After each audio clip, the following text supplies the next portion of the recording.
So I've learned one of the best parts about being an adult is having two things. One, that you get to go back and look at all of your mistakes. And two, you get to have that hindsight of coming up with all the reasons and things that you would have changed had you have known. And I think one of those things is the reality that if I would have known that when I was in high school and making that college decision, that it was one of the most important investments I was going to make, also one of the most expensive investments. So I always say when it comes to your biggest investment being your future, you've got to make sure you're not investing without doing all of your research. It's such a big decision that sometimes we try to downplay the importance of what you're going to do because we don't want to stress out 17 and 18-year-old kids. And I get that part of it. Part of what I've done for a career in the mentorship side, the career exploration side, and the nonprofit BizTank program is trying to relieve some of that stress.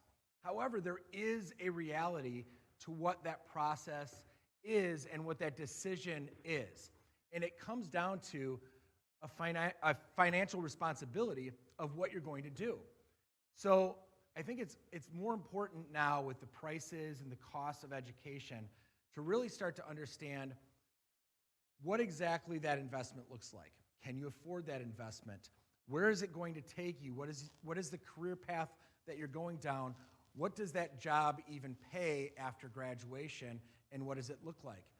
Is there a path to financial freedom, success, and ease, or are you paying a high price for education that your career that you're choosing doesn't even necessarily have a pay range that's going to make it comfortable for you to pay that back?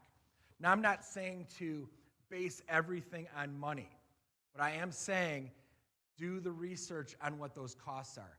There are facilities and schools and universities and colleges across the entire country to help you get your education. And you have to determine with a deep honesty of what is that place that you can get it from that is still going to give you that best opportunity for starting your career and getting into the job market. We talk often about going out and visiting colleges and finding that place that feels like it fits you. But we also have to understand in life, there isn't just one place that is going to fit and feel comfortable. I tell people all the time, go out and look at small colleges, look at huge universities, and find out what the tech schools in the area look like and feel like, and start to create a path of what that might feel like for you, and figure out the financial side of it, and also what that social and lifestyle portion of it is as well. And you're going to be able to, because you know your own financial situation, exactly what that needs to look like as far as a balance for you. Because in the end, I think it's important for you to know that whatever you're taking out for student loans or for whatever those commitments are, you have to pay those back.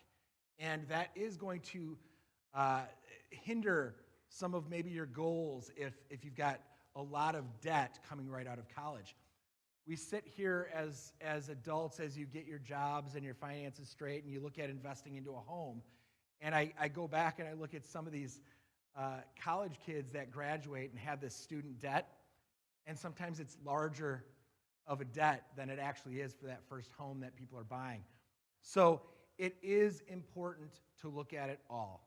I know we try to remove that financial stress from students, and I know as a student that's looking to do it, sometimes it's hard to look at that side of it, but I think it's very, very important to be a 17, 18-year-old kid and have that responsibility before you start making that leap.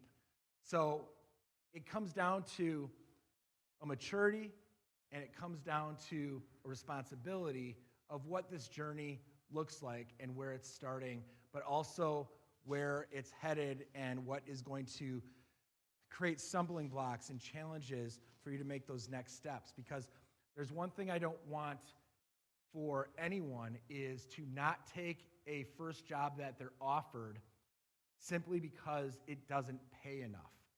Because part of the career exploration, it is once you're in your career, taking on jobs, getting that experience, getting that exposure to work life, and learning from it. Because I do also want to stress that first job out of college, there's probably no way you're retiring from that company.